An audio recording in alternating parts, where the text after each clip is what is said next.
আলামিন সূরা কিয়ামার প্রথম আয়াতে বলেছেন লা উকসিমু বিয়াউমিল কিয়ামা।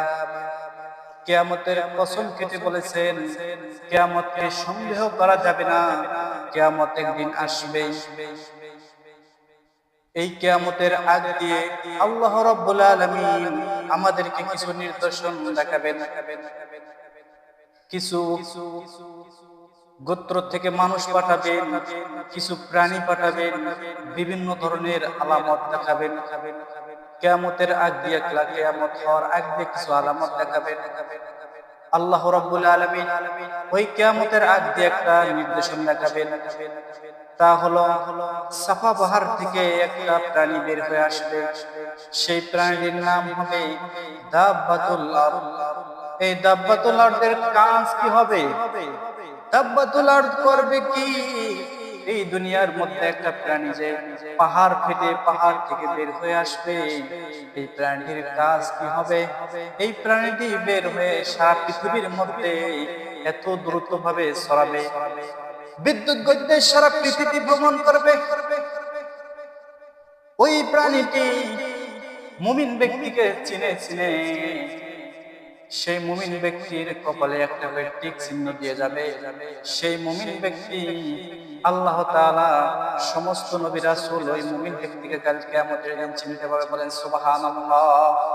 চিনার কারণ হলো, টিক চিহ্ন দেওয়ার কারণ হলো, ওই সমস্ত ব্যক্তি কোনদিন আল্লাহ তাআলার সাথে কোনো প্রভুকে শরীক করে নাই, আল্লাহ তাআলাকে ব্যতীত অন্য কোনো প্রভু মানে নাই। তাই ওই দাব্বাতুল আরদ প্রাণীটি ওই মুমিন ব্যক্তির কপালে এসে একটা ঠিক চিহ্ন দিয়ে যাবেন। ওটা হবে তার একটা জান্নাত যাওয়ার জন্য একটা আলামত। ওই দাব্বাতুল আরদ প্রাণী সারা পৃথিবীতে যে ছড়াবেন, শুধু কি মুমিনের কপালে কি ঠিক চিহ্ন দেবেন? না না, বরং এই দুনিয়ার মধ্যে যে সমস্ত মানুষ আল্লাহ তাআলা সৃষ্টি করেছেন, যে সমস্ত মানুষকে, তার মধ্যে যদি কোনো ব্যক্তি আল্লাহ তাআলাকে অস্বীকার করে, আল্লাহ তাআলার সাথে অন্য কোনো প্রভুকে শরীক করে, কাফের কুফরি করে, তাহলে ওই প্রাণীটি এসে ওই সমস্ত লোকের কপালে একটা কালো চিহ্ন দিয়ে যাবে, একটা কালো দাগ দিয়ে যাবেন। ওই দাগটা হলো কাল কিয়ামতের দিন আল্লাহ তাআলা ওই দাগটা দেখে তাকে জাহান্নামের মধ্যে নিক্ষেপ করবেন। কারণ ওই দাব্বাতুল আরদ মুমিন এবং কাফেরদেরকে চিনার জন্য একটা দুইজনের দুইটা চিহ্ন দিয়ে যাবেন। যাদের টিক চিহ্ন থাকবে তারা যাবে জান্নাতে, আর যাদের কপালে একটা কালো চিহ্ন দিয়ে যাবে, চেহারার মধ্যে একটা কালো ছাপ বসাই দিয়ে যাবে, ওই সকল লোক যাবে জাহান্নামে। বলেন নাউযুবিল্লাহ। তাহলে আল্লাহ তাআলাকে শরীক করা যাবে না কারোর সাথে, আল্লাহ তাআলার সাথে কাকো শরীক করা যাবে না, এবং তার সাথে অন্য কোনো প্রভুকে তুলনা দেওয়া যাবে না।